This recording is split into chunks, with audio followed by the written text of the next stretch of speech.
Perfect Matrimony by SAMAEL AUN WEOR, Chapter 5, Normal Sexuality. Let it be understood that by people of normal sexuality we mean those who do not have any kind of sexual conflict. The sexual energy is divided into three distinct types. First, the energy related to the reproduction of the species and the general health of the physical body. Second, the energy related to the spheres of thought, feeling, and will.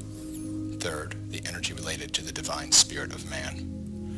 Really, sexual energy is without any doubt the most subtle and powerful energy normally produced and transmitted throughout the human organism. Everything that man is, including the three spheres of thought, feeling, and will, is nothing other than the precise result of the different modifications of the sexual energy. Due to the tremendous subtle and powerful nature of the sexual energy, the control and storage of this energy certainly proves to be difficult. Furthermore, its presence represents a source of immense power, which, if one does not know how to manage it, can lead to a real catastrophe. In the organism, there are certain channels through which this powerful energy should normally circulate. When this energy infiltrates the delicate mechanism of other functions, then the violent result is disaster. In this way, many very delicate centers of the human organism are damaged, and as a result, the individual in fact becomes an infrasexual. Every negative mental attitude can lead directly or indirectly to these violent and destructive catastrophes of the sexual energy. The hatred of sex, hatred of the arcanum AZF, revulsion, repugnance towards sex, an aversion of sex, the underestimation of sex, passionate jealousies, fear of sex, sexual cynicism, sexual sadism, obscenity, pornography, sexual brutality, etc., etc., turn the human being into an infrasexual. Sex is the creative function by means of which the human being is a true God. Normal sexuality results from complete harmony and concordance of all the other functions. Normal sexuality gives us the power to create healthy children, or to create in the world of art or the sciences. Every negative mental attitude towards sex produces infiltrations of this powerful energy into other functions, provoking dreadful catastrophes, the inevitable result of which is infrasexuality. Every negative attitude of the mind impels the sexual energy and compels it to circulate through channels and systems appropriate for the mental and volatile energies, or any other type of energy less powerful than the sexual energy. The result is disastrous, because those types of channels and systems, being unable to withstand the tremendous voltage of the extremely powerful energy of sex, overheat and burn out, as does a cable that is too thin and fine when a high-tension electric current passes through it. When man and woman unite sexually in the perfect matrimony, they are in those moments of delight true and effable gods. Man and woman, sexually united, form a perfect divine androgen, a male-female Elohim, a terribly divine divinity. The two halves, separated from the dawn of life, unite for an instant to create. That is ineffable, sublime. This is a thing of paradise. The sexual energy is dangerously volatile and potentially explosive. During the secret act, during sexual ecstasy, the couple is surrounded by this tremendous and terribly divine energy. In these moments of supreme joy and ardent kisses, that fire, the depths of the soul, we can retain that marvelous light to completely purify and transform ourselves. When we spill the glass of Hermes, when the loss occurs, the light of the gods departs, leaving open the doors so that the red and sanguious light of Lucifer can enter the home. The enchantment disappears, and disillusion and disenchantment arrive. After a little while, the man and woman begin the path of adultery. Their home has become an inferno. It is a characteristic of nature to mobilize enormous reserves of creative energy to create any cosmos. However, of its enormous reserves, it only uses an infinitesimal quantity to carry out its creations. Thus, man loses 6 or 7 million spermatozoa in a seminal ejaculation. However, only one infinitesimal spermatozoon is needed to engender a child. In Lemuria, no human being ejaculated the semen.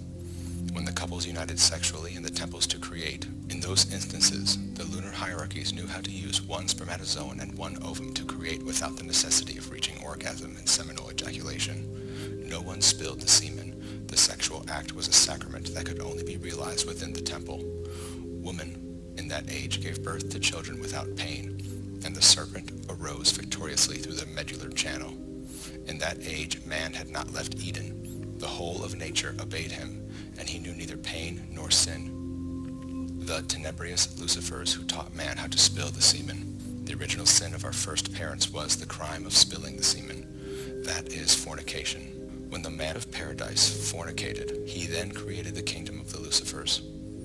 The man of today is luciferic. It is absurd to spill 6 or 7 million spermatozoon when only one is needed to create. One single spermatozoon escapes easily from the sexual glands without the need to spill the semen. When man returns to the point of departure, when he reestablishes the sexual system of Eden, the sacred serpent of Kundalini will arise victoriously again to convert us into gods. The sexual system of Eden is normal sexuality. The sexual system of the luciferic man is absolutely abnormal. Not only does one fornicate physically, there is also fornication in the mental and astral worlds. Those who engage in lustful conversations, those who read pornographic magazines, those who attend cinemas where they show passionate erotic films, waste enormous reserves of sexual energy. These poor people use the finest and most delicate matter of sex, wasting it miserably in the satisfaction of their brutal mental passions. Sexual fantasy produces impotence of a psychosexual type. People with that kind of illness have normal erections.